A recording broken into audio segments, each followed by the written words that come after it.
A Manual of Occultism by Sepharial, published in 1910. The book begins with a quote by Paracelsus. Sorcery has been called magic, but magic is wisdom, and there is no wisdom in sorcery. Introduction. It is not my intention in these pages to attempt an exposition of the deeper arcana in connection with the various subjects treated of, but rather to place before the lay reader a number of methods by means of which he will be able to demonstrate to his own satisfaction and that of others that there is a deep substratum of truth in what is usually called occultism, and that the occult arts are sure and definite means of exploring them. The ancient Hermetic philosophers were well aware of a certain subtle correspondence or analogy existing between the superior and inferior worlds, the world of causation and that of effects. They traced a connection between the nominal and the phenomenal, between the mind of man and his bodily condition, between the spiritual and the natural.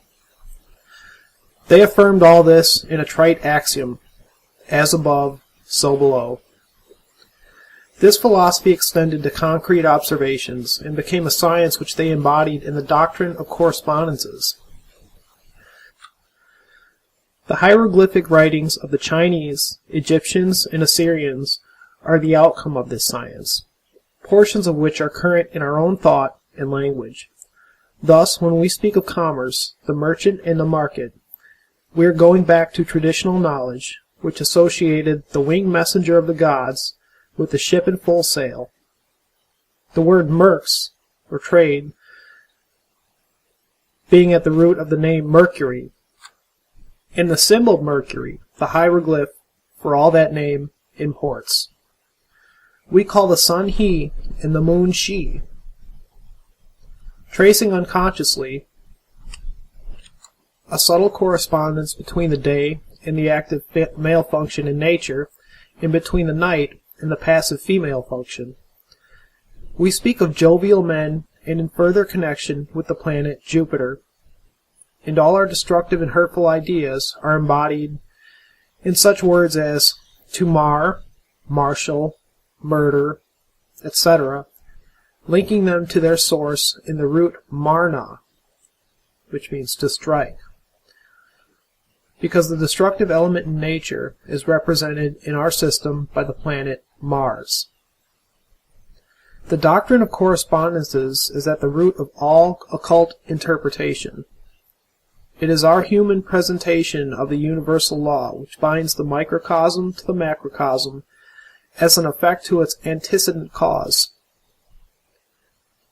The mystic, the poet, and the creative artist are all unconscious interpreters of this universal law. They have in some degree the universal sense by which their souls are rendered responsive to the pulsations of nature's own heartbeat.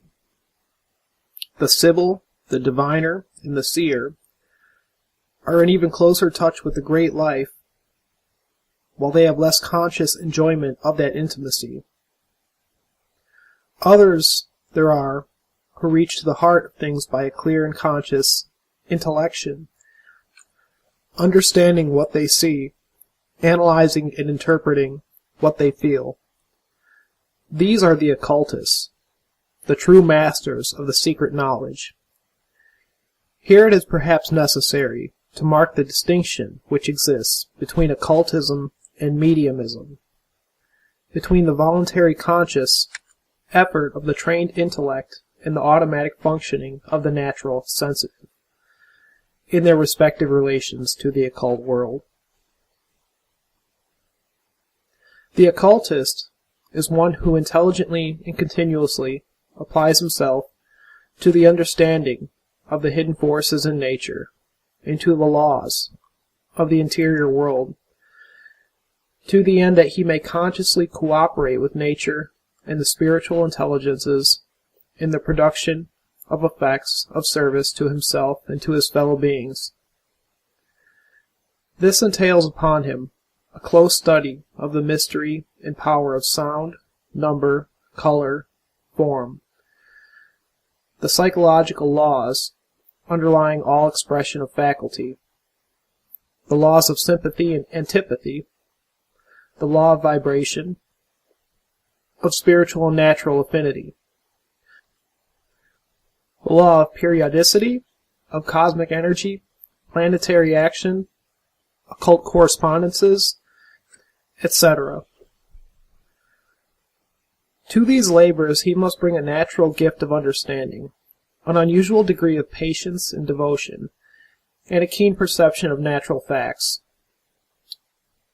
The medium, or natural sensitive, is one who holds himself in negative relations to the interior worlds, and submits himself to the operation of influences proceeding from things and persons, as well as to that of discarnate intelligences. The medium cultivates an unusual degree of responsiveness to the environment and to the emanations, atomic, magnetic, or psychic, and suggestions of other persons.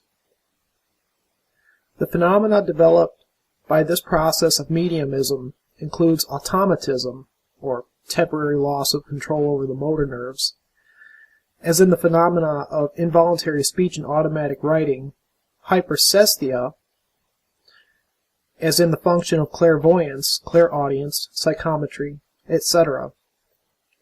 Trance, with its attendant phenomena of unconscious cerebration, obsession, and a variety of physical effects of a supernormal character.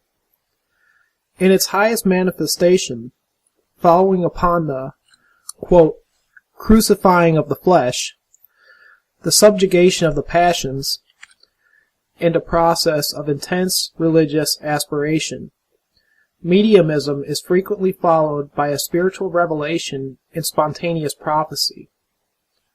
Quote, but this sort cometh not but by fasting and prayer. End quote.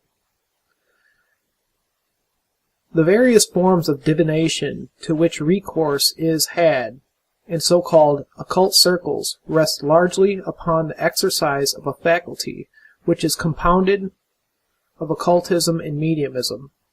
They are seen to employ the automatic faculty in conjunction with an empirical knowledge of certain occult methods of interpretation. The following pages are intended to place the lay reader in possession of some of the principal methods of the occultists and mediums, and although nothing of purely esoteric nature is divulged, it will nevertheless be found that everything necessary to an initial understanding and practice of the various occult arts is included in this work. It is within the author's purpose to place so much information at the disposal of the student as will effectually debar him from any excuse of ignorance concerning the psychic powers latent in man and the verity of the occult sciences. It is within the power of everybody to be convinced and to convince others, while he who perseveres to the point of perfection in the exercise of his faculty may justly be dignified by the name of adept. The Magi of ancient times were astrologers, diviners, and prophets all. And he who would aspire to their high degree must pursue their methods and live their life. They have committed to us the following maxims, which are still preserved in schools. Know, will, dare, keep silent. And to the rule of life they enjoin: right thought, right feeling, right speech, right action, right living.